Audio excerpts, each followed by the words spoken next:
Here are 10 things that shocked me about living in Warsaw. Starting with number 10. Everything is so much more expensive now. Even if you get a coffee at Cafe Zero, that thing is like 20 to 24 zloty now. Compared to the dollar is like $6 to $7 for a cup of coffee. Restaurants are not really that cheap either. Thankfully, the groceries are still cheap. I still think that the quality of life that you get living here is still better than a lot of major cities around the world, especially for what you get in terms of safety and opportunity. For people thinking that Poland is a cheap country, that might be true in some of the smaller cities. And that's why it matters what neighborhood you live in. How you get an apartment is very important because a lot of locals won't rent to a foreigner unless you work with a company or you know some people. So these are all things that we talk about in a strategy call if you're thinking about moving to Poland. If you want to talk about it and set up that meeting, you can do so right here. Number 9, the food scene in Warsaw is surprisingly very good. I've eaten at a couple of the Michelin star restaurants that they have here, and those, in my opinion, are kind of eh. Chinese food in Warsaw has always kind of been slacking, but lately there's been an uptick in hot pot restaurants, especially around the Wola area. The ramen scene and the Japanese food here has always been pretty good, and the Korean scene is hit or miss. I think the Korean food is a lot better in a place like Wrocław, for example. A lot of places require you to have a reservation, especially on the weekends. A lot of my favorite restaurants that I used to go to, like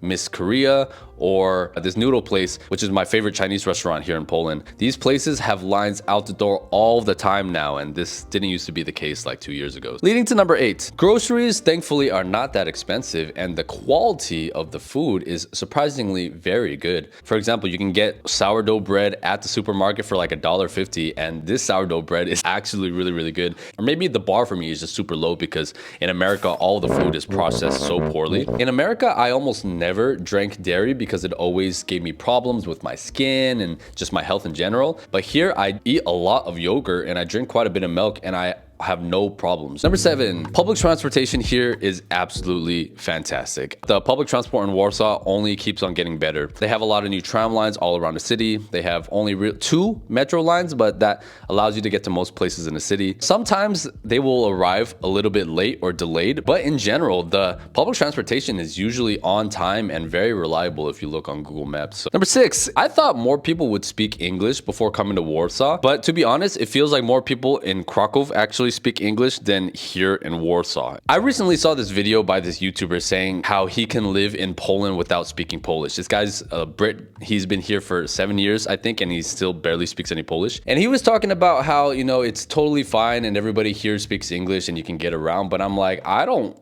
have that experience at all. Even when you're in the center, I went to Orange, right, which is the phone company. I was trying to ask these things in English because, you know, when it comes to phone terms and stuff like that, my Polish isn't that good. But he's like, his English isn't really good, and pretty much do the whole conversation in Polish. And this is like right in the center next to the Palace of Culture. Even in those areas, it seems like the English level is quite mixed. In general, it does seem like a lot of the young people do speak English, but it also depends on where they're from. I even think it's to the point now where even if the people do speak English, they still will test you and start off with Polish. It's actually 50-50, to be honest. You don't even have to speak perfect Polish. After 6 to 9 months of serious study, you'll be able to get to like a mid A2 level. But if you don't really learn the language, you pretty much just live in your own little bubble. And that's why I think all of the Western expats, specifically from English-speaking countries, a lot of them just refuse to learn other languages for some reason. A lot of the Russian speakers too don't really speak Polish either. I think both behavior is actually quite disrespectful. And I don't know if it's just me, but it does feel like there's this anti-foreigner sentiment growing in Poland in general. And I think that usually happens when things get a lot more expensive because prices have gone up significantly over the last few years. Number 5, Warsaw is a very diverse city. And I mean that in a lot of ways. You hear a lot of things online about Poland being, you know, extremely racist, which is true to a certain extent. Like 99% of people that live in Poland are still white. It feels both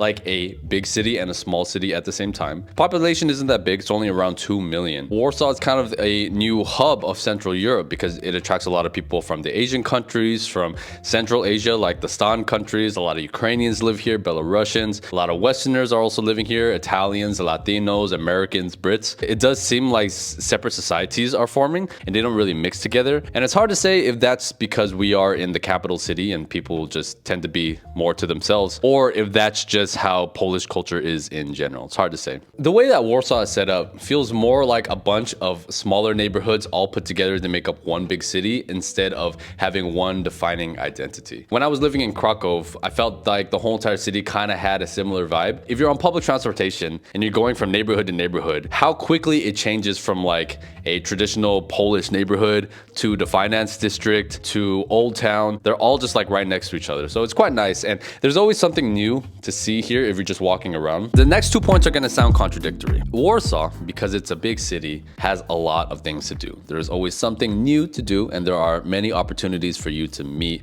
other people. You can go to a book club, you can go take dance lessons, you can go just to the bar scene in general. You want to go to a language exchange. They have free movies next to the Palace of Culture during the summer as well. So you never really get bored. I think the worst part is during the winters, but once the sun is out, like spring, summer, Warsaw is one of the best cities in the world, actually. Even though there's a lot of things to do here, it's hard to escape this feeling of loneliness being in the big city all by yourself. Warsaw is one of those cities where a lot of people that you'll meet here are not from Warsaw. They come from other cities. For example, the richer families from the smaller towns will often send their kids to school here in Warsaw or buy them a flat here. And you also have a lot of people from other countries that have moved to Warsaw in search of opportunity. Because of the work culture here in Warsaw, it definitely feels like go, go, go all the time. Because of that, you do have a sense of loneliness. And I'm not the only one that says this. If you talk to a lot of Polish people who are from other cities and they live in Warsaw, either now or for some time, a lot of people end up leaving because they just don't like the lifestyle here, and I can totally get that. That's why when people ask me if I want to settle down in Warsaw, I'm very hesitant about it because I'm here right now because of the career opportunities, and it is a great city, but Warsaw doesn't really feel like Poland, if that makes sense. I'm here in Poland, I'm learning about the culture, I'm learning about the history and the language, so I want to be in a Polish city, and Warsaw feels more international than Polish in a lot of ways. One of the things that I value about like Polish culture in general is this feeling of community and family, and I really felt that a lot more when I was in Krakow. Here in Warsaw, it does feel like I don't really have that. I have a lot of friends here for sure, but because we all live super far from each other in different parts of the city, it's quite rare for us to constantly meet up the same way that in Krakow, since the city was so small, it's so easy to meet up with people in the center of the city. So in a lot of the strategy calls that I do, people are curious about how to meet people here, how to meet friends, and that's one of the shocking things because people will arrive and they think, especially the Westerners, and they think, oh, just because I'm Western and I have some money, it's going to be easy to meet people. But newsflash, here in Warsaw, everybody has money. So just because you have money doesn't mean you're gonna be able to meet a lot of people, which is why I'm actually thinking about potentially hosting a meetup here in Warsaw for people who are interested in moving here or other people that are interested in networking and stuff like that. If you guys are interested in that, let me know in the comments, and if there's enough interest, then I'll look into it. But because you have a lot of wealthy people here, you have a little bit of this social climbing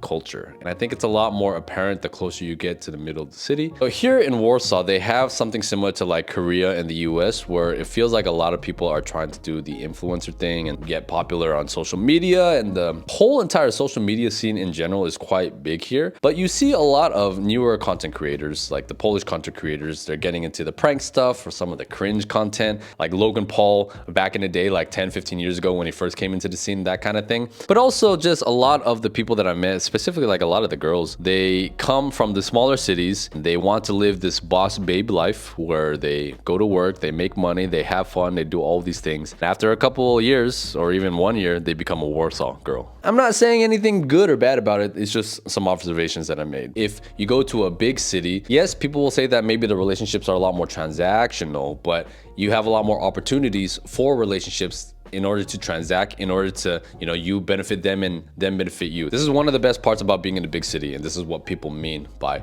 opportunity. So I don't necessarily think it's a good or bad thing. It's just how it is. And number one thing that has shocked me is the weather has been surprisingly excellent. This is the first Polish winter where I really lived it the whole entire way through. And I think there were some points in January where it was quite rough. But the fact that we had like a proper winter, and there have been a lot of days where you have the sun out and it's like -5 degrees and there's snow everywhere, but you still get the sun. And that makes such a big difference than what I'm used to in Warsaw, which is just cloudy and gray for the whole entire winter. I'm glad that this year we actually got some snow. During the summer, Warsaw, in my opinion, is just one of the best cities in the world. Just the amount of stuff that you can do during the summer, the super long days, the sun sets at like 9-10 p.m. The weather here, in my opinion, is some of the best in the world. If you guys are interested in moving in Warsaw or Poland in general, I highly recommend setting up a consultation call here where we can talk about if it realistically makes sense for you, which city is the best for you, proper residency options that you may have, what kind of apartments are you gonna live in, how to get a peso, anything that you need we can talk about in a call